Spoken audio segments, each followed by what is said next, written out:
17 octobre 2005, je me dirige en direction du François, pour ceux qui connaissent en Martinique.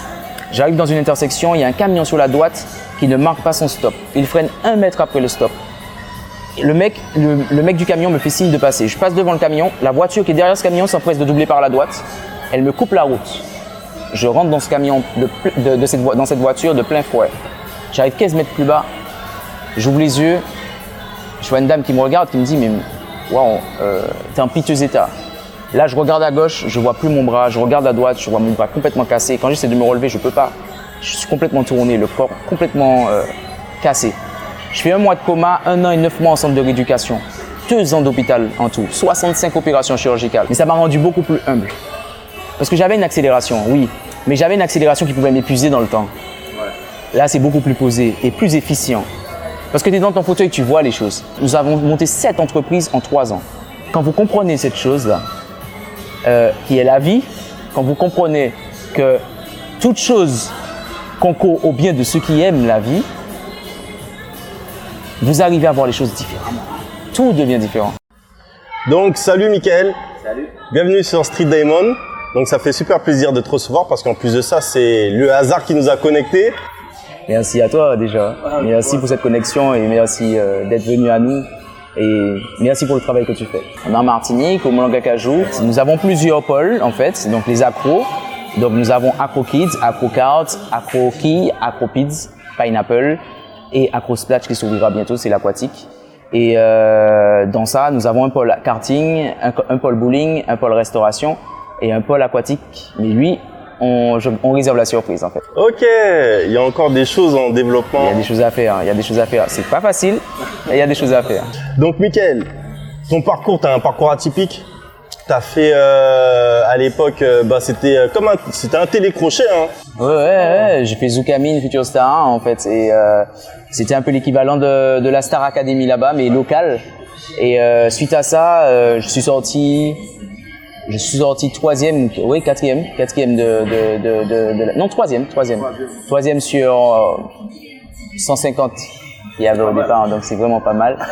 Et au niveau local, on a intégré l'école du Zouk après, on était à l'école du Zouk, on a fait l'école du Zouk, on était 7 sélectionnés et sur les 7 sélectionnés, je suis sorti 3e.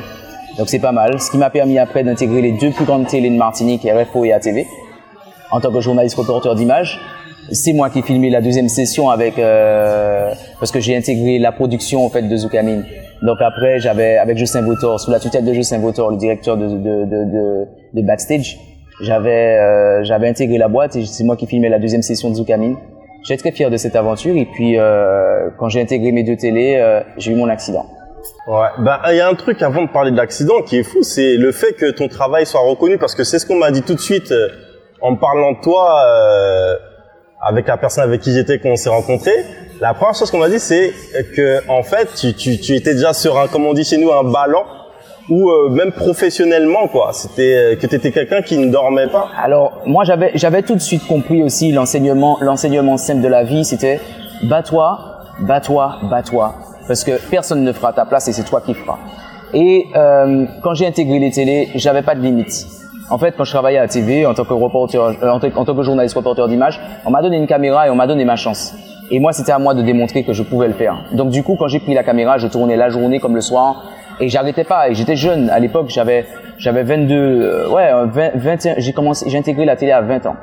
À 20 ans et j'ai fait 3 ans de télé à fond quoi. Mais 3 ans de télé où j'avais une caméra, il fallait tourner grave quoi. Et je te cache pas que ce fut des moments extraordinaires parce que j'étais jeune, j'avais pas d'enfant, là j'avais tout j'étais célibataire, j'avais tout pour faire quoi. Et donc du coup j'entrais partout gratuitement, je faisais mes images, je ramenais à la télé, je ramenais des images et d'ailleurs une fois j'avais filmé un braquage qui se passait dans une station-service, un truc de malade. D'ailleurs après ça, ça avait fait tellement d'émulsion que RFO m'avait appelé et m'a dit bon écoute intègre le truc parce que on sent que tu bosses. Et je bossais dans les 2 télés en tant que JRI et j'étais content parce que on m'avait donné ma chance, je l'avais saisie et puis je savais que fallait pas que je reste sous mes lauriers. Donc je filmais jour et nuit mais c'était un truc de malade, j'avais ma caméra dans mon dos Et j'allais être partout. Avant, on n'avait pas les machines que vous aviez, tu vois. On n'avait pas les petites caméras qui passent partout, les portables qui filmaient partout. Avant, c'était la caméra dorsale et tu la sortais et tu filmais, quoi. Et donc, j'entrais dans toutes les soirées, je ramenais des images. Je filmais un accident, je filmais un truc. Il fallait que je filme, quoi. J'étais malade de ça. Je crois que ça m'a beaucoup aidé. Ça m'a beaucoup aidé d'avoir aussi une autre vision de la vie. Parce que quand je voyais mes amis qui travaillaient pas, je me disais, mais mince, quoi, les gars, vous loupez quelque chose. On vous donne une chance, faites. Et je voyais tellement de boulot. Je voyais toujours le côté positif des choses, quoi. Donc, je me disais, mais comment les mecs, ils arrivaient à dire qu'il n'y avait pas de boulot, quoi. Il y avait du boulot, il y a du boulot partout, quoi. Il suffit juste de chercher, d'ouvrir les yeux, pour lever la tête. Je l'ai fait. J'ai osé aussi beaucoup de choses. J'ai osé beaucoup de choses parce que quand on me donnait une caméra, il fallait que je ramène une image par jour. Puis j'avais un objectif, c'est qu'au journal télévisé, à 19h, il fallait que mon nom apparaisse au moins 3 fois dans le journal. Et que ce soit sur ATV ou RFO, j'avais cet objectif. Je m'en foutais de combien j'allais gagner. Mais il fallait que mon nom apparaisse au moins 3 fois, 4 fois dans le journal. Et ça, c'était gagné pour moi parce que si les gens entendaient mon nom, de toute façon, ils allaient m'appeler. Et j'avais compris ça. Je faisais ma propre pub. Ce qu'on fait maintenant sur Facebook, légèrement, on met son nom, son prénom et on essaie de faire le buzz. Mais c'était ce que j'avais compris déjà avant Facebook et avant les réseaux sociaux. Et j'essayais de faire le buzz chez moi, localement. RFO, j'ai amené des sujets. Il fallait que dans le sujet, on dise reportage Nathalie William, Mickaël Gouasside. Reportage Alain Intel, Mickaël Gouasside. Reportage Jérémy Edouard, Mickaël Gouasside. Il fallait qu'il y ait un truc qui sorte comme ça. Et c'était ça pour moi. Parce qu'il fallait que... Je savais que la reconnaissance allait payer à un moment. Et c'est le travail. Tu sèmes du travail et tu récoltes du travail. C'est pareil. Tu sèmes du mal, tu récoltes du mal. Mais au final, on peut dire que, entre guillemets, t'es toujours resté le même à ce niveau. C'est-à-dire que t'avais déjà l'habitude de travailler, t'as toujours été un travailleur, mine de rien. J'étais un bosseur. Mais je crois que tous les Antillais, nous tous, on a cette âme. On a cette âme de bosseur, de vouloir. Aujourd'hui, on n'a plus cette espèce de mouvance à rester chez soi et attendre que les choses nous tombent sur. On a trop d'ouverture, on a trop de connaissances. Avec Internet, on va partout maintenant. Donc, on se bouge tous. Oui, j'avais cette âme. Mais ça s'est renforcé. Quand je vois mes homologues, mais moi, je me dis, mais un truc de malade, un truc de fou. On a tous cette rage en nous. On a tous envie d'avancer. On a tous envie d'avancer. Je crois que ce qu'on appelle défaite chez quelqu'un, pour moi, je dis juste aujourd'hui, ce n'est qu'un éveillement. Parce que tout ce que les gens voient, c'est souvent la chute, mais derrière la chute, il y a des choses extraordinaires à voir. Et ça, c'est important. Je crois que si quelqu'un saisit bien ce que je suis en train de dire, il peut dire que, attention, parce que si vous regardez bien, par exemple, je perds mon bras après avoir intégré deux grandes télés, je perds mon bras, je perds ma mobilité. Je ne remets en rien en cause de ce que j'étais avant. Je me dis, ok, le passé, c'est ça. Mais c'est pas mon passé, mon problème, ce sont mes pensées. Est-ce que je garde toujours mes pensées? Et c'est là que ça fait tout un travail différent, quoi. Et mes pensées sont restées les mêmes et j'ai voulu me battre, quoi. Et cet accident a été la chose la plus extraordinaire que j'ai vécue. Et quand je dis ça aux gens, les gens me disent, il y a un problème là, mec. Parce que normalement, c'est censé te freiner. Non, l'accident a été un point. Un point pour dire, voilà, écoute, t'as fait une durée de vie, là. Il y a un point, là. Maintenant, majuscule, qu'est-ce qu'on écrit? Et là, c'est extraordinaire, parce que quand tu arrives à voir les choses comme ça, tu te dis, bon, ok, alors, qui tu es? D'où tu viens? Qu'est-ce que tu fais? Et s'il y a quelqu'un, une personne, qui a ce que tu veux sur Terre, ou dans ce putain de monde, c'est que tu peux l'avoir. S'il y a au moins une personne qui a ce que tu veux sur Terre, c'est que tu peux l'avoir, c'est possible. S'il y a une personne qui l'a fait. Écoute, moi, je me suis réveillé, je me suis dit, tu sais quoi, il te manque un bras, une jambe, t'es en fauteuil roulant. Personne ne va t'amener tes rêves. Tu as des rêves. Tu rêves, t'as ta tête, tu penses encore. Réalise tes rêves, mec. Réalise. Et c'est des opportunités. C'est à chaque fois des gens qui sont venus me proposer des choses. Des gens que j'ai rencontrés parce que j'ai osé sortir de chez moi. J'ai osé ouvrir ma bouche. J'ai osé parler. J'ai osé demander. Et je me rends compte qu'à chaque fois qu'on demande quelque chose, parce qu'il suffit juste d'avoir ce que l'on veut dans la tête, et on demande des choses en circonstance de ce qu'on veut, ah ben les choses, elles arrivent. Elles arrivent, et puis elles arrivent, mais comme des choses extraordinaires sur un plateau, quoi. Et quand tu les vois, tu choisis, t'es là en train de faire le truc, bon, ok, je vais faire par là, je vais faire par là. Tu voyages beaucoup, tu sais de quoi je parle, et c'est extraordinaire cette vie, parce que quand vous comprenez cette chose-là, qui est la vie, quand vous comprenez que toute chose concourt au bien de ceux qui aiment la vie, vous arrivez à voir les choses différemment. Tout devient différent. Tu sais, c'est comme toi, quand tu me dis, ouais, écoute, j'arrive tel endroit, je vais poser mes valises et je check. Et quand je check, il y a des choses qui, là, tu vois des connexions qui se font et tu te dis, waouh. On vit dans un monde extraordinaire, on vit dans une vie extraordinaire. Mais il faut faire les connexions et puis il faut oser. Eh ben, justement, tu parlais de ton accident. C'est un point, comme tu as dit, dans ta vie. Donc, tu as eu un accident de moto, si je ne m'abuse. C'était en 2005, c'est ça? Le 17 octobre 2005 à 13h30 précisément. 17 octobre 2005, je me dirige en direction du François, pour ceux qui connaissent en Martinique. J'arrive dans une intersection, il y a un camion sur la droite qui ne marque pas son stop. Il freine 1 mètre après le stop.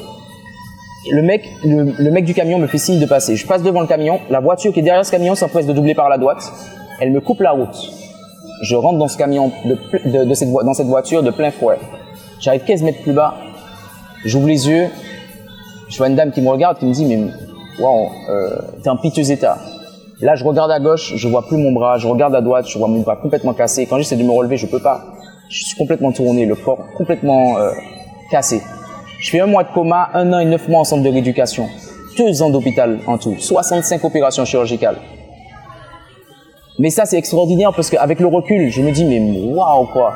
Waouh, t'as vécu ce truc. Il y a un monde parallèle, c'est le monde des maladies, de l'handicap que moi, je pensais jamais voir, jamais connaître. Mais ce monde, il existe vraiment. Mais ça m'a rendu beaucoup plus humble. Parce que j'avais une accélération, oui. Mais j'avais une accélération qui pouvait m'épuiser dans le temps. Là, c'est beaucoup plus posé et plus efficient. Parce que tu es dans ton fauteuil, tu vois les choses. Tu te réveilles le matin, tu réfléchis aux choses. Quelle est l'action que tu vas faire dans la journée? Aujourd'hui, je fais une action et à chaque action que je pose, je peux avoir un impact sur 2 semaines. Sur 2 semaines, c'est impressionnant parce que je sors jamais de chez moi pour rien. Si je prends ma voiture, je sors et je dis j'ai réfléchi à tout ce que je veux et tout ce que je veux dans la journée pour 2 semaines. C'est impressionnant. J'aurais eu mes 2 jambes, mes 2 bras, je pense que j'aurais actionné sur des choses pas aussi rapidement. En 3 ans, nous avons monté 3 entreprises. Nous avons monté 7 entreprises en 3 ans. Donc, imagine 7 entreprises en 3 ans, c'est du boulot. Mais t'es derrière, tu vois, tu comprends, tu acceptes des choses. Et c'est pas fini, il y aura encore des combats, il y aura encore des choses, il y aura encore des luttes, il y aura encore des casses, il y aura encore des trucs. Mais c'est extraordinaire ce qu'on voit. C'est surtout ça, c'est extraordinaire ce qu'on voit parce que quand on l'accepte, la vie est faite de batailles, d'événements appelés batailles. On en perd, on en gagne, mais la guerre n'est pas finie. Et tant que vous arrivez à faire des choses, je dis souvent, celui qui ne dérange pas se range. Donc, tant que vous avancez, tant qu'il y a des batailles, c'est que vous êtes dans la bonne voie. Moi, je pense que c'est super important que les personnes prennent tes paroles, écoutent tes paroles, parce qu'on en a besoin et les gens ont besoin aussi de ce genre de paroles. Et c'est pour ça aussi que je suis super content d'avoir fait ta rencontre, parce que tout de suite, j'ai compris que j'avais affaire à une personne hyper déter, et ça, je kiffe. Mais justement, tu as déclaré à un moment, lors du reportage à TV Martinique, qu'un de tes amis valides avait dit qu'il aurait aimé être à ta place. Et quelque part, moi, quand j'ai entendu cette phrase, ce que j'en ai retenu, je me suis dit, soit cette personne se surestime, soit elle te sous-estime, soit elle n'y comprend rien. C'est pas qu'elle se sous-estime ou surestime. Je pense que ce qu'elle voulait dire, c'est que j'aimerais avoir tout ce que tu as. Parce qu'il me voit, il voit ce qui se passe. Donc, je crois qu'il a été rattaché à ça. Mais il voit pas la préparation. En fait, il veut que la partie iceberg de la chose, l'extérieur. Mais il voit pas ce qui couche, le travail qui se fait en amont, le travail qui se fait de fond. Parce que tu représentes pas et tu ne gagnes pas. Par exemple, toi, tu n'es pas arrivé ce matin en restant là disant, ouais, bon, écoute, je vais filmer, je fais mes affaires, je fais mon boulot. Et puis ça arrive comme ça. Non, il ne voit pas le travail de fond, l'écriture qu'il y a derrière, le travail qu'il y a, ce que tu couches comme difficulté pour faire ce qu'il y a à faire. Parce qu'il y a des sacrifices partout. Les gens, ils voient pas le sacrifice, ils voient que le côté iceberg. Donc je crois que quand mon pote, il m'a sorti ça, je tairai son nom, son prénom, mais quand il m'a sorti ça, il a vu que le côté iceberg. Mais quelque part, moi, ce que je réponds à ça, j'aimerais pas être à sa place.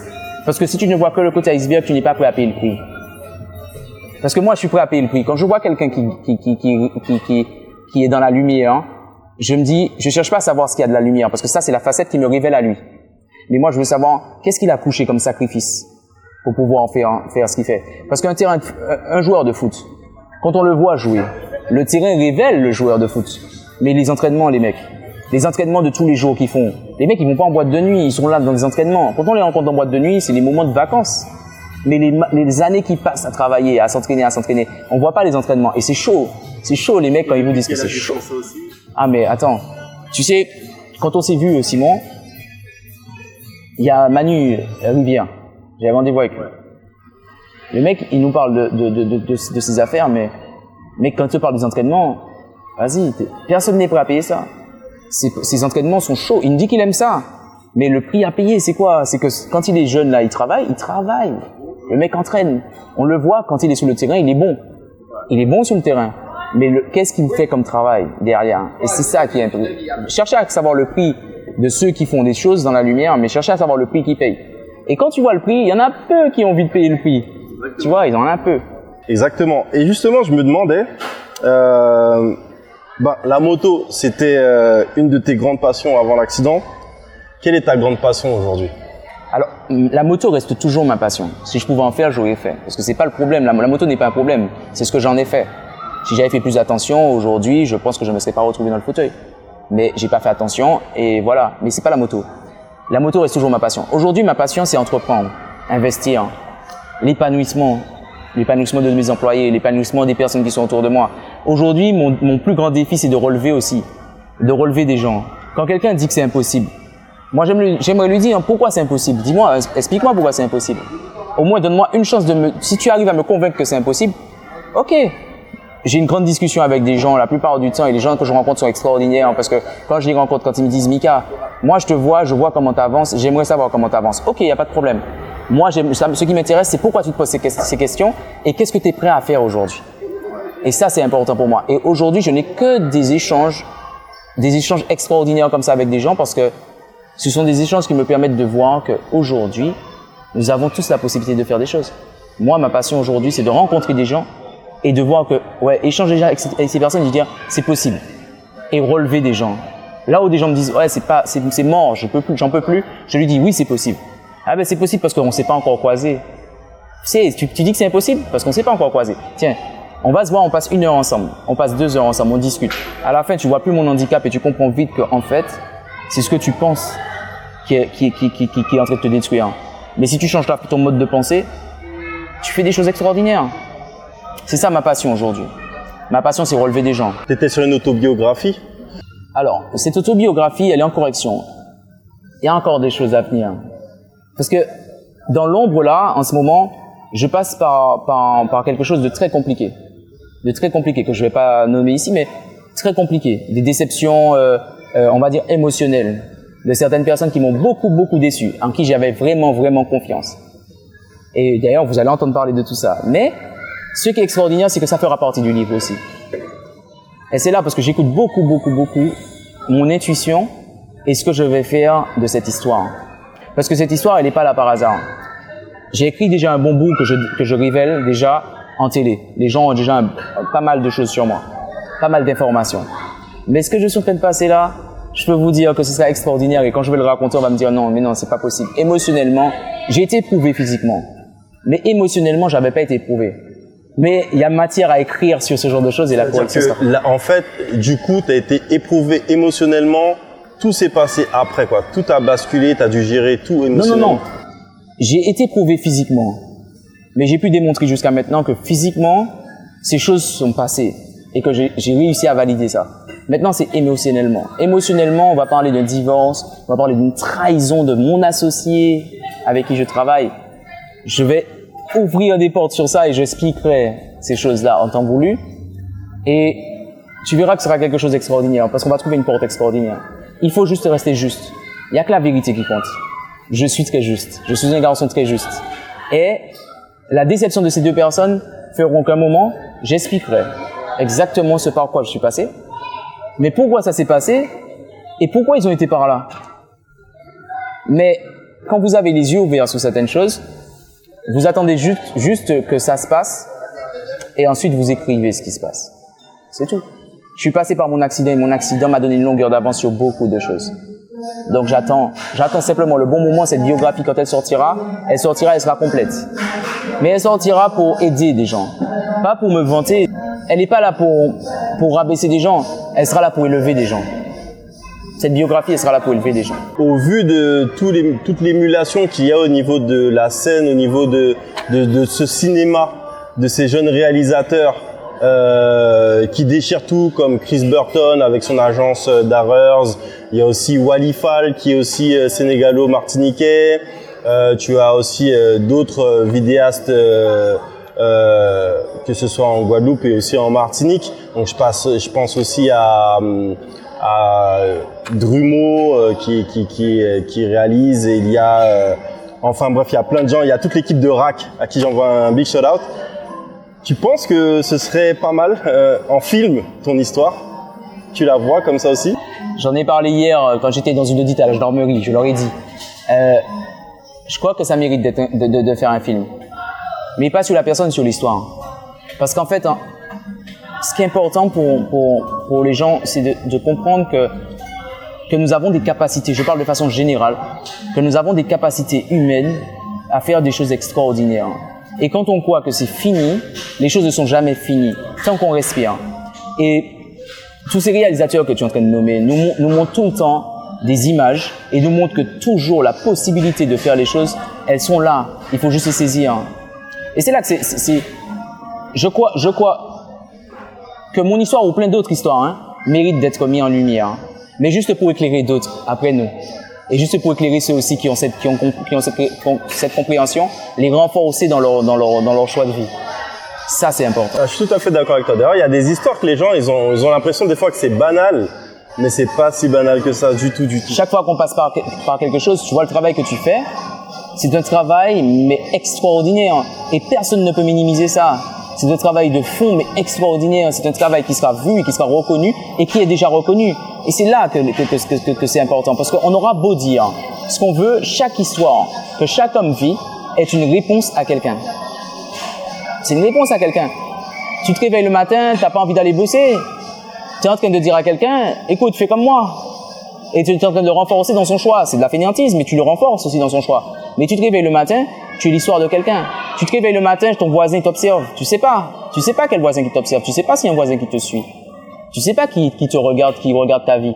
Mais il y a quelqu'un, t'es toujours acteur de quelque chose et il y a toujours un spectateur. Et cette personne-là, t'es soit une réponse, soit tu représentes quelque chose pour lui, une réponse, ou soit t'es les ténèbres. Choisis ton camp, mon ami. Moi, je veux être une réponse. Je veux apporter une réponse. Je veux être une lumière pour quelqu'un. Je veux pas arriver quelque part et apporter les ténèbres. Je veux arriver quelque part et éclairer une salle, quoi. Quand j'arrive quelque part, je dis bonjour distinctement, on me voit et je veux être la réponse de quelqu'un. Mais c'est un choix que j'ai fait. C'est un choix que j'assume aussi, d'être la réponse de quelqu'un. Pas pour me montrer, mais d'être la réponse pour que ces personnes-là puissent voir que oui, c'est possible. J'aime encourager. Je regarde pas mes problèmes, en fait. Mon bras, il est bien, là. Mais si je regarde mon bras toute la journée, je fais rien. Donc, si je regarde mon fauteuil toute la journée, je fais rien. Non, je sais que quand je sors de chez moi et je pousse mon fauteuil, il y a des gens qui regardent. On va faire un tour, là. On va au centre commercial, là. Tu vas voir, il y a des gens qui regardent. Ben, tu sais, quelque part, t'es en train de bousculer les pensées des gens. Tu dis, putain, mec, le mec en fauteuil, moi, je suis en train de me plaindre de mes problèmes ce matin. Et puis, regarde, le mec, il sourit en fauteuil. Il dit, ok, d'accord. T'as répondu, tu vois. T'as été la réponse. On est tous la réponse de quelqu'un. Et tu sais ce que tu disais par rapport au bonjour? Moi, c'est un truc que je fais, par exemple, dans tous les endroits où je vais, et même là où j'habite, je suis arrivé dans le quartier, les gens ils me disaient pas bonjour. Et les gens, tu sais, les gens sont beaucoup dans leur coin, etc. Tu connais la région parisienne. Et ben moi, du coup, tous mes voisins, quand je les vois, c'est un gros bonjour. Et en fait, quand tu fais un grand bonjour à quelqu'un, la personne te voit. Et même si elle t'avait vu, là, elle te voit vraiment. Enfin, oui. Elle te regarde. Tu existes. Tu existes et tu transmets quelque chose à cette personne. Cette interaction, les humains ont besoin de cette interaction. On a tous besoin de ça. Les réseaux sociaux fonctionnent pourquoi? Parce que tout le monde veut s'intéresser à quelque part à la vie de l'autre, savoir. Et tout le monde relativise sa vie en fonction de la vie de l'autre. Mais attention, il y a pire, il y a mieux, mais il n'y a pas comme toi. Moi, je crois que c'est ce qui sort de toi qui est important.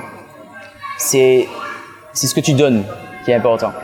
Ce que tu reçois a une importance, mais elle n'est pas aussi importante que ce que tu vas donner. Alors moi, j'ai pris le parti de donner. Je suis comme ça. On l'a dit, t'as traversé pas mal de choses. Ok, On a bien compris. On a vu aussi ta philosophie de vie. On kiffe. Mais l'entrepreneur en lui-même, c'est quoi la vie d'un jeune entrepreneur en Martinique? Alors, un jeune entrepreneur en Martinique est semé d'embûches. Celui qui veut entreprendre, il ne faut pas qu'il pense que c'est facile. Celui qui veut investir ou entreprendre en Martinique, il ne faut pas qu'il pense que c'est facile. C'est jamais facile. D'ailleurs, on dit souvent que si tu réussis en Martinique, tu peux réussir partout dans le monde. Bon, personnellement, entreprendre en Martinique, il faut vouloir entreprendre. Et quand tu fais ce choix d'entreprendre, tu dois t'entourer de personnes qui pourront t'encourager dans ce système. Tu ne peux pas dire je vais entreprendre et garder les mêmes habitudes qu'avant. Non, tu dois t'entourer des personnes qui pourront te pousser à atteindre tes rêves aussi. D'accord? Tu les aides à atteindre leurs rêves, ils t'aideront aussi à atteindre leurs rêves. Et surtout être bien encadré. Ce que je n'avais pas fait avant, mais ce que je fais maintenant. J'ai une bonne équipe, j'ai une équipe autour de moi. Et ça, c'est important d'avoir une équipe. Et quand tu entreprends, tu donnes. Il faut savoir donner, il faut savoir faire des sacrifices, accepter que les choses vont à la vitesse qu'elles vont, demander, vous recevrez, et surtout garder en tête son rêve. Son rêve et ne pas se perdre. Ce sera difficile. Dès que vous avez accepté ça, ce sera difficile. Mais la seule chose qui vous fera tenir, c'est que vous avez, à chaque fois que vous fermez les yeux, vous devez garder le point B. C'est A à B. Et vous ne devez pas vous mettre d'autres objectifs que celui-là. C'est j'ai un point A pour aller à un point B. Mais ne vous donnez pas d'autres solutions. Si vous donnez d'autres solutions, vous allez annuler le premier plan. Donc c'est j'ai un plan, je veux avoir ce plan et je veux l'atteindre. Je veux l'atteindre, je veux l'atteindre, je veux l'atteindre. Et puis là, c'est mettre des œillets et y aller. Être focus.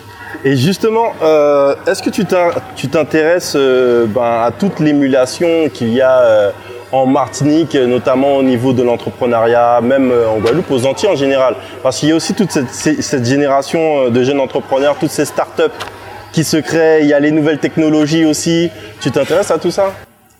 Je m'intéresse tellement à tout ça parce que avant, quand Martiniquais était Martiniquais, il était Martiniquais. Quand il y avait un Guadeloupéen qui était Guadeloupéen, il était Guadeloupéen. Quand il était Guyanais, il était Guyanais, tu vois? J'ai juste l'impression qu'on est dans l'air du temps où les mecs, on n'est plus Martiniquais, on n'est plus Guadeloupéen, on n'est plus Guyanais, on est Caribéen. Là, c'est déjà une autre compréhension des choses. On parle anglais, français, créole. On parle anglais, français, créole. On a une interaction dans les îles impressionnante. Aujourd'hui, on n'est plus dans le petit chamaillage là de ouais, on est mieux que quiconque, machin, tout ça. On est dans une espèce de hey mec, tu sais quoi, t'es black, je suis black. Hey frère, t'es là.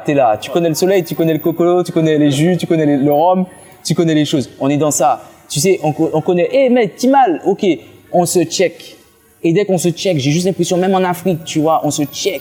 Et les gars se check. Et on a une espèce d'interaction là, que j'ai juste l'impression qu'on disait, la fameuse phrase là, les derniers seront les premiers. J'ai juste l'impression qu'on est dans cet éveil-là en disant « Eh les gars, attends, oh. On est caribéens, les gars. On va partout, on est partout. » Une fois, j'étais à Miami et ça m'avait fait marrer parce que mon ex-femme, c'est-à-dire-moi, on pousse mon fauteuil et j'entends un gars qui me dit « Eh, Timal, ça en fait !» Et là, je regarde. Je dis « Eh, c'est quoi? Oh, voilà. » Et je cherche. Et le mec, il est au loin, il me dit « Eh, Timal !» Et là, on se check. « Ouais, Martiniquais, ouais, Guadeloupe. Ok, yes, Miami. » Miami, mec, tu sais quoi? Il y a des interactions comme ça. Tu vas à New York, tu rencontres des mecs, on rencontre des Haïtiens, on rencontre des Africains, on rencontre des Antillais, on rencontre des Caribéens. Et ça, c'est extraordinaire. Pour moi, aujourd'hui, on n'a aucune limite. On ne peut pas se limiter à ça. Et on est extraordinairement puissant. Tu as nommé des noms tout à l'heure. Il y a 15 ans, il y a 20 ans de ça, il y a 30 ans de ça, on aurait dit c'est impossible. Les mecs te font des trucs. Chris Burton. Quand je t'en parlais de ce mec, moi j'ai des frissons, tu vois, parce que le mec, il a des prix que, il y a 15 ans, on lui aurait dit, Chris, tu regagnes ce prix, tu aurais fait, ouais, moi je sais, parce qu'il a la vision. Mais beaucoup de personnes auraient dit, c'est impossible. Même à l'international, tu vois, comme ça, des prix comme ça, il va chercher son prix en Angleterre. Mais attends, jamais, t'aurais parlé à ton prof de ça il y a 30 ans, on t'aurait dit, c'est impossible, rêve pas. Le mec, il va chercher le prix. En plus, sur quoi il gagne le prix, c'est sur Nani. Et Nani, c'est un court-métrage qu'il a fait en Martinique. Il y met des effets spéciaux. Il rend la Martinique super belle. Regarde, t'en parles, j'ai des frissons, mec. Nani est en créole. Hein. Nani en créole, en anglais, après, la traduction en français, quand tu entends le truc, tu te dis, mais waouh!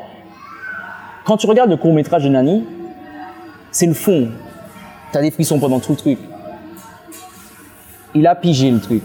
Si ce mec arrive à faire ça, faut pas qu'on me dise, oui, bon, ben écoute, qu'on puisse pas faire. Il y a Willem, par exemple, sur Facebook. Le mec, il nous fait des courts-métrages sur la friend zone, le dernier truc qu'il a sorti. Et là, tu restes là, tu te dis, ok, non, mais c'est filmé avec quoi? Le mec, il a commencé en portable, quoi. Aujourd'hui, il fait des millions de vues. Il est vu, il est approché par des acteurs, il est approché par des choses. Ne me parlez pas d'impossible, c'est impossible. T'as vu ton travail? Toi, ce que tu fais, mais c'est extraordinaire. On aura beau parler de tout ce qu'on veut. Aujourd'hui, on est une génération qui éclate, qui explose et qui s'élève. Il n'y a pas de limite. La limite, elle sera seulement là. Elle est seulement là. Et moi, tu sais, tu prends un short quand tu vis aux Antilles, tu prends un short, tu mets dans ta voiture, et quand tu sors du travail, tu vas à 30 minutes de là où tu veux, tu vas à la plage. 30 minutes. Quand tu es à Paris, si tu mets un short dans ta voiture, à 30 minutes, tu n'as pas la plage. Mais quand tu es en Martinique, tu as la plage. Ne me dis pas que c'est pas possible. Tu peux vendre du poisson aujourd'hui, mais du poisson comme un grand consommateur de poisson, et tu peux vendre du poisson frais partout en Martinique, tu vois. Donc, je prends cet exemple-là, pourquoi? Parce que je big up tous les pêcheurs, par exemple du Robert. Les mecs, ils vendent des langoustes à foison, à tout le monde, tu vois. Ils sont là, Mais, mec, il y a 10 ans de ça, pêcher des langoustes, c'était pas un métier. Les gens, ils disaient, ouais, c'est pour les pauvres ou quoi que ce soit. Aujourd'hui, tu as des mecs qui font des 30 000 euros dans les langoustes. Dans du poisson, ils font des 30 000, 40 000 euros dans du poisson. Parce que, ben, ils ont compris le truc. Tu vends quelque chose, tu as un produit. Et tu sais quoi? Je vais même, pour pas être long, hein, ton identité même est une marque. Ton identité même est une marque, mec. Quand tu arrives quelque part, je le dis, tu arrives quelque part, tu vas avec ton parfum, ton odeur de coco, tu représentes quelque chose. Il y a des gens en Angleterre qui ont envie d'entendre ton histoire, qui ont envie de savoir ce que tu es, qui tu es, ton histoire en même. L'histoire que tu as vécu, ton esclavage, ton truc, ils ont envie de savoir ton histoire. Ils ont envie d'entendre ça. Bah la preuve, tu regardes et tout, Nani, ils ont kiffé. Et quand tu regardes Nani, c'est basé sur le fantastique antillais, sur la fantasmagorie antillaise. Donc ils veulent savoir. Donc il y a des choses à faire. C'est pour ça que je me dis que les institutions ne doivent pas avoir peur d'aider ce genre de jeunes talentueux, parce qu'il y a encore beaucoup de choses à faire. Et je pense qu'on peut vraiment aller loin. Je vais appuyer ce que tu viens de dire. Les institutions n'ont pas le choix. Elles n'ont plus le choix. Si on continue à fonctionner comme on fonctionne là, le temps se chargera des choses et à un moment, ceux qui n'ont pas compris partiront. Il y aura une nouvelle vague. Et cette nouvelle vague-là, si personne n'est prêt à la surfer, vous allez voir la génération qui est là, elle va la surfer. Parce que c'est un truc c'est une émulsion qu'on ne pourra pas arrêter. Il y a une puissance derrière tout ça. Et les mecs sont puissants derrière. Quand je vois mon petit frère qui a 23 ans, il est puissant dans ce qu'il fait. Il raisonne pas comme je raisonne. J'en ai 35. Il raisonne pas comme je raisonne. C'est puissant. Les mecs, ils ont déjà pigé que aujourd'hui il n'y a plus de barrières. On est dans la génération Internet. Internet, il n'y a pas de barrière, il n'y a pas de frontières. On est mondialement connu, on fait des choses. Faut arrêter. Tu pètes ici, tu pètes là, tu pètes partout. Tu fais un truc où tu veux avec les moyens qu'on a de communication. Tu es vu mondialement. Tu parles au monde. Tu sais, quand les mecs de Windows ou les mecs d'Internet, ils avaient créé Internet, ils avaient déjà la vision de monde sans frontières. C'est exactement ce qu'on vit aujourd'hui. On a un monde sans frontières, tout est possible. Tout est possible. T'as des millionnaires, Kalash. Sérieusement, je big up ce mec. Et Kalash, quand tu le vois, il y a 15 ans de ça, on aurait dit, ouais, écoute, rêve pas trop. Mais le mec, là où il est aujourd'hui. Quand je l'ai vu avec Booba, je me suis dit, quand il parlait de ça au lycée, quand Kalash disait, ouais, Booba, je l'adore, j'aime ce mec-là, et mon rêve, c'est un jour de faire un feat avec lui, il fait un feat avec lui. Aujourd'hui, c'est possible, là, tu vois, et tu te dis, ok. Il y a 10 ans, il y a 15 ans, c'était impossible d'imaginer ça. Le mec, il fait un feat avec Booba, et puis il est là. Et ben justement, toi, c'était quoi ton rêve quand t'étais petit? Alors, mon rêve a toujours été de vouloir être millionnaire. J'ai touché mon premier million et non seulement ça, mon rêve était de toujours grandir, d'apprendre et de grandir. j'avais aucune limite. Je disais à mon cousin, je me rappelle très bien, il avait un rêve, il disait, ouais, moi je veux être riche. Je dis, je veux être connu. Je dis, mais comment ça? Il me dit, parce que quand je serai connu, je serai riche. Il me dit, mais non, mais ça fonctionne pas comme ça. Je dis, ok, d'accord. On a fait un constat après 10 ans. Je dis, alors, moi je suis connu. Et toi? Il me dit, ouais, t'es connu, ouais, d'accord, ok. Mais t'es riche? Je dis, ouais, je le suis. Et il me dit, ouais, et je lui dis, alors toi, t'es riche? Et il me dit, oh, ça commence à arriver. Je dis, mais t'as cherché l'argent avant le bonheur, mon gars. Cherche d'abord ce que tu dois faire, le bonheur dans ce que tu vas faire, et après, tu verras ta richesse, elle va arriver. Parce qu'en fait, faut pas mettre la charrue devant le bœuf. C'est le bœuf qui tire la charrue. Cherche ton bonheur, tu vois, et ça arrive. Tu cherches ton bonheur et ça arrive. Juste un témoignage pour ne pas être trop long. Quand je travaillais à TV, je rencontrais une femme, tous les matins, elle nettoyait le plateau. Et elle arrivait très tôt, tu vois, 6 heures du matin, elle était là, elle nettoyait son plateau. Et un jour, elle m'a dit, Mickaël, t'es heureux? Je lui ai dit, ouais, je suis heureux dans ce que je fais. Et toi, t'es heureux? Elle m'a dit, ouais. J'avais du mal, tu sais, je lui disais, t'es heureuse? Attends, tu balais, tu es heureuse? Elle m'a dit, ouais, je fais ce que j'aime. Elle fait ce qu'elle aime. Et en fait, ça m'a marqué parce que elle faisait le métier qu'elle aime faire. C'est ça la réussite. C'est faire ce que l'on aime. Beaucoup de personnes voient le chiffre avant de faire ce qu'ils aiment. Tu peux avoir mon chiffre, garçon. Tu peux avoir le chiffre de Kalash. Tu peux avoir ton chiffre. Tu peux avoir le chiffre de certains. Mais t'aimes pas ce que tu fais, tu vas perdre ton chiffre. Tu vas le perdre un moment, ton chiffre. Par contre, tu fais ce que tu aimes, ton chiffre, tu vas le supporter tellement bien et tu vas vivre une vie extraordinaire. Tu n'auras même pas la sensation de travailler toute ta vie parce que tu feras quelque chose que tu aimes. Il y a des gens qui voyagent partout. C'est un kiff. Et ils gagnent 1000 € par mois. Mais c'est un kiff de voyager partout. Et ils passent pas à côté de leur vie, ils ont réussi. Réussir sa vie, c'est pas en fonction des chiffres que tu as. C'est ce que tu aimes. Kalash, il aime ce qu'il fait. Le chiffre va avec. Mais il aime ce qu'il fait. Et s'il n'aimait pas ce qu'il fait, il aurait mal fait ce qu'il fait et il n'aurait pas eu le chiffre. Tu vois un peu la logique? C'est ça. C'est logique. Il y a un truc, pour terminer, c'est, tu parlais de bonheur. Toi, donc, on sent que tu es bien. Justement, ce bonheur, il est aussi passé par la vie de famille, les enfants? Non, tout ça, c'est venu après. Je suis d'abord heureux. Je mets un point. Tu vois, mon accident, en fait, en 2005, m'a révélé réellement qui j'étais. Ce que j'étais capable de faire, qui je suis. Sur ce lit d'hôpital, je me suis épousé moi-même, tu vois, j'ai vraiment compris. Mickaël, mais grave quoi ce que tu fais. Grave ce que tu as compris de ta vie. Grave ce que tu apprends là en ce moment. Et ça, c'est un point extraordinaire. Et tout le monde passe par là un moment, un point difficile de sa vie où tu te poses la bonne question. Qu'est-ce que tu vas faire? Et ça, c'est extraordinaire. Moi, ma vie, le bonheur, je l'ai trouvé sur mon lit d'hôpital. Quand je le dis aux gens, ils me disent, bah, tu déconnes, tu rigoles. Mon bonheur, je l'ai trouvé sur mon lit d'hôpital. Et quand je l'ai trouvé après tout ce qui a été fait, et tout ce qu'on voit et tout ce qui va se faire, et tout ce qu'on va voir après par la suite, n'est que des choses qui arrivent par la suite pour ajouter plus de bonheur à ce qui se passe. Mais le bonheur, je l'ai déjà trouvé parce que demain, je perds tout ça. Mon bonheur, je l'ai. Ça, personne ne pourra me le retirer. Et c'est ce qui fait que mes ennemis, des fois, sont un peu emmerdés parce qu'ils disent, mais attends, t'as vu les coups qu'on lui a foutus? Et le mec, il rigole toujours. Il est là. Parce que mon bonheur, il est là. Mon bonheur, il n'est pas en fonction de ce que l'on voit. Tout ce que vous voyez là est la manifestation de mon bonheur. Mais mon bonheur n'est pas attaché à ça. Ça, c'est du matériel. Il faut que ça fonctionne. Il faut que ça tourne. Mon bonheur, c'est de voir quelqu'un heureux, là. Mon bonheur, c'est quand un employé arrive. Il a la tête une manière. Je dis, hey, viens. On va discuter. Et puis, on passe 30 minutes à discuter. Et puis, je le vois repartir. Il est souriant.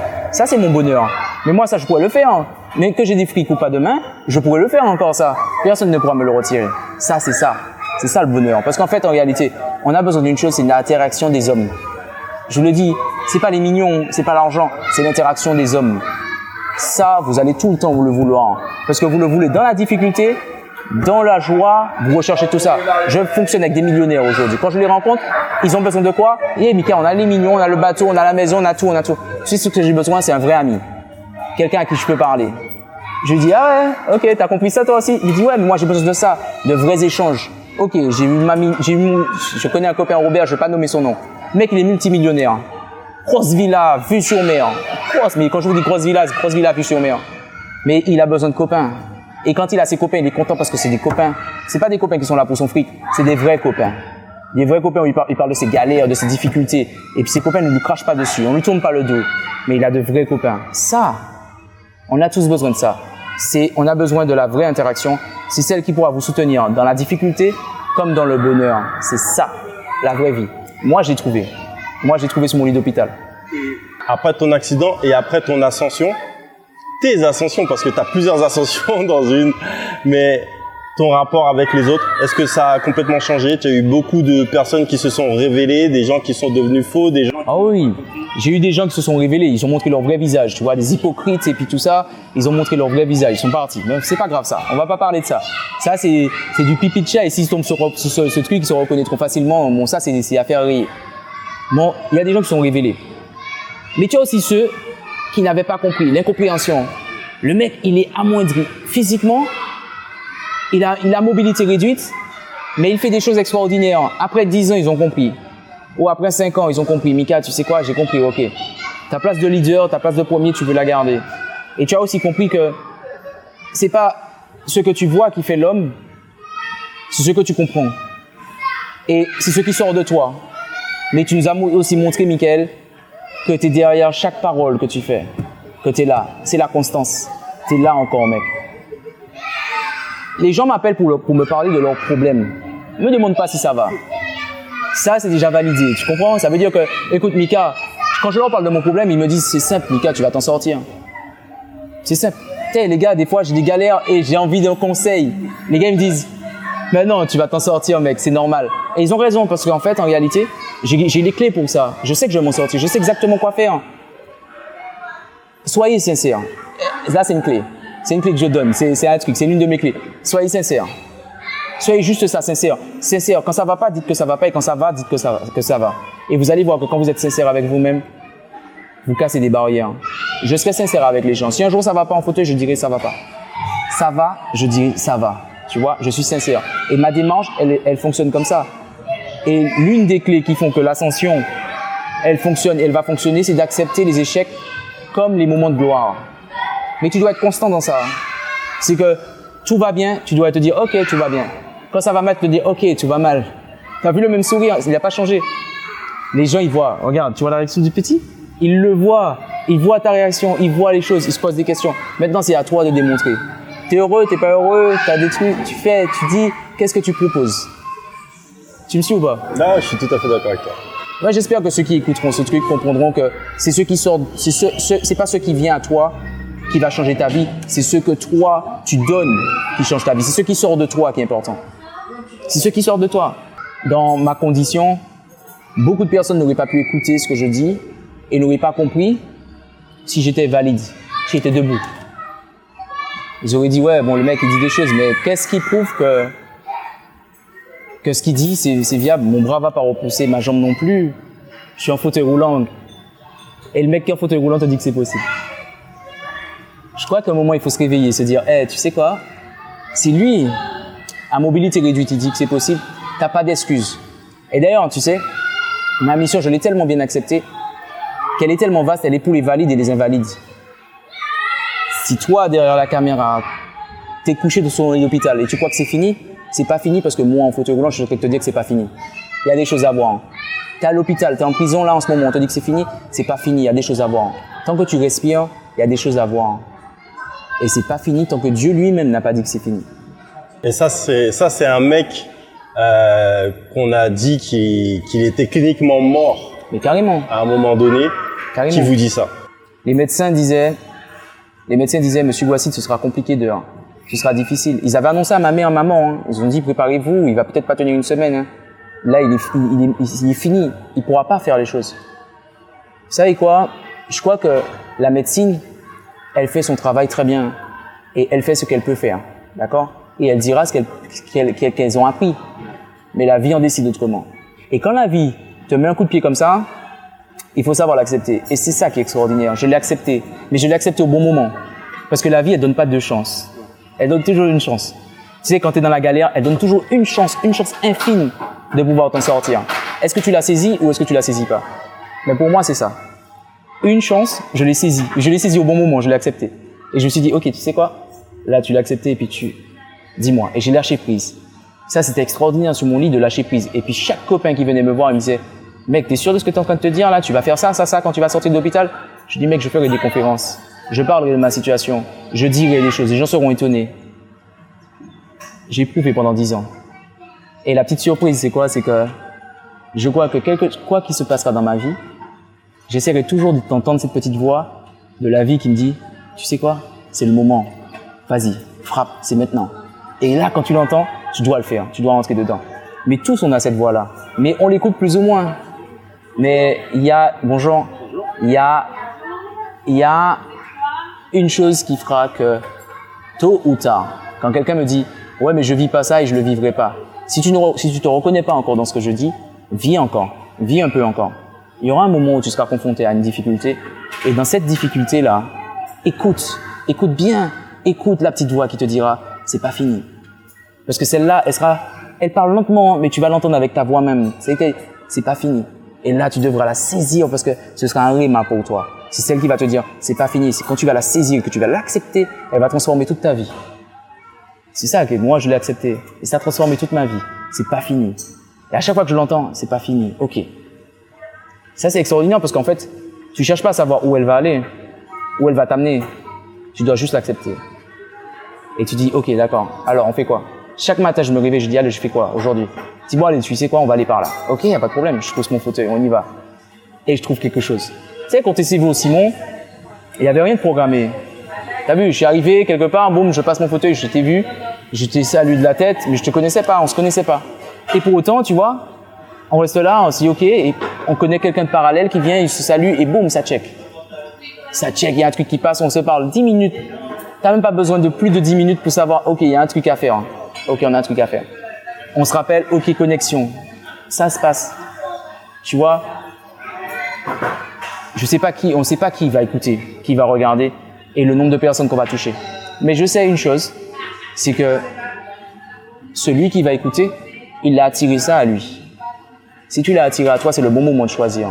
C'est que tu l'as attiré au bon moment, tu dois l'entendre, ce que tu entends, et c'est là que tu dois passer à l'action. C'est maintenant, mon gars, réveille-toi. C'est là. Chaque fois, j'ai construit ma vie sur ce genre de choses. Je te jure, je prends l'avion et j'entends quelqu'un qui passe à côté qui dit « Ouais, c'est le moment, c'est le moment !» Et ça me parle. C'est le moment. Pourquoi il dit ça? C'est le moment, c'est le moment. Ou quelqu'un qui dit « Réveille-toi !» T'entends un truc comme ça.